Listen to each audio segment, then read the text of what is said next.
Good chug, night. chuggity chug.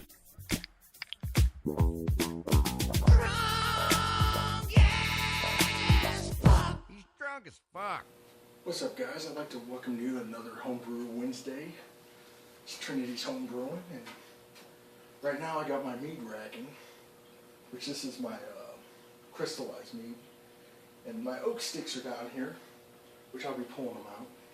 But that's, what I got going on today. I'm going to go ahead and get this racked and taken care of.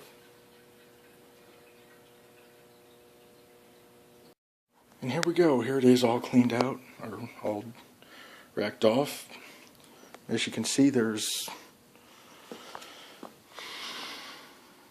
is, some star sand in it.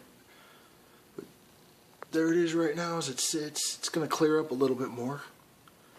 Every 2 months I want to try and rack this, so. And there can be a little bit of headspace. I mean, I put a lot of ferment K at the beginning of it. There's a lot of nitrogen in that, so it keeps it from creating sulfur, the egg smell, I think. Is that what I'm trying to...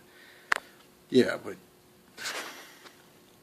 nitrogen helps prevent that, plus it doesn't happen with meat as often, which, I've tasted this. It tastes alright, but, of course it's got a... it's got that weird 3-month end mead flavor. Anyone that's made mead knows what I'm talking about. But here we go. Here's the spirals now that they're all done. And the thing about the spirals is they, they floated for about 2 weeks, and then they kind of were perpendicular, or horizontal. I don't know how to say it. They were floating at the top, but it was just the top notches just floating in the top of it. And finally they dropped to the bottom in 3 weeks.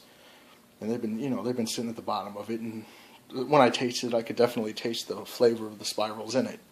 So I'm looking forward to seeing how this turns out.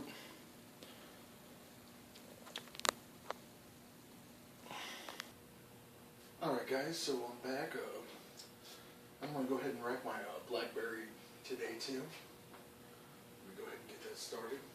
Got it all clean and sanitized, ready to go.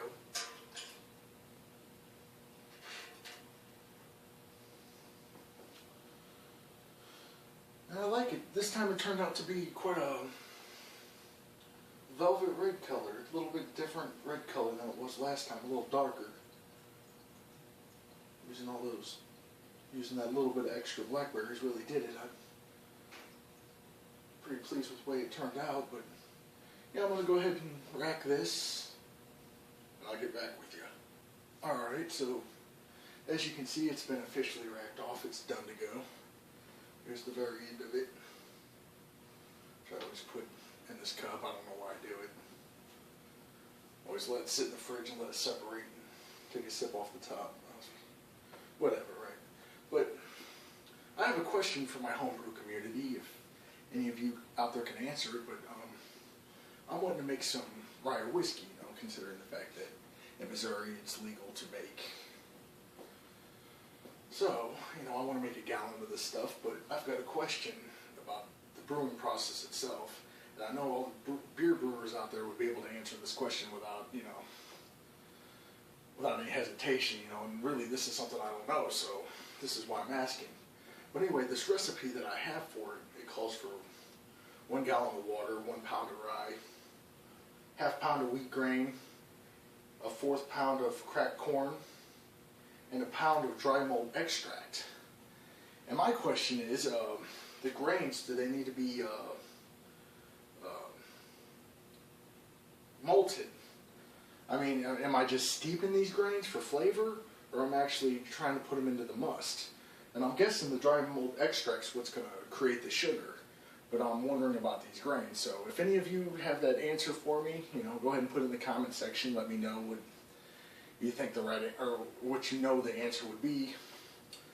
And and I appreciate it, because this is a project I'd like to work on, and I'd kind of like to get it right the first time around. So any information would help, but anyway, that's all I got for this week.